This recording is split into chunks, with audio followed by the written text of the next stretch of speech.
আসসালামু আলাইকুম। আজকে আগস্ট মাসের 1ম তারিখ, পবিত্র শুক্রবার, জুমার দিন। সবাইকে জানাই জুম্মা মোবারক। হে আল্লাহ, গুনাহ করতে করতে গুনাহ হয়ে গেছে পাহাড়ের ন্যায়। আপনি আমাদের প্রভু, আপনার কাছে কোনো লজ্জা নেই। পাহাড় সমান গুনাহ নিয়ে হাত বাড়িয়েছি আপনার দরবারে। আমাদের জীবনের সমস্ত গুনাহ মাফ করে দিন না, আজকের এই পবিত্র দিনের ওসিলা করে। ओ मेरा नबी है अल्लाह का আসসালামু আলাইকুম।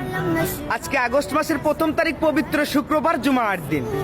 সবাইকে জানাই জুম্মা মোবারক। হে আল্লাহ, গুনাহ করতে করতে গুনাহ হয়ে গেছে পাহাড়ের ন্যায়। আপনি আমাদের প্রভু, আপনার কাছে কোনো লজ্জা নেই। পাহাড় সমান গুনাহ নিয়ে হাত বাড়িয়েছি আপনার দরবারে। আমাদের জীবনের সমস্ত গুনাহ মাফ করে দিন না, আজকের এই পবিত্র দিনের ওসিলা করে। ओ मेरा नबी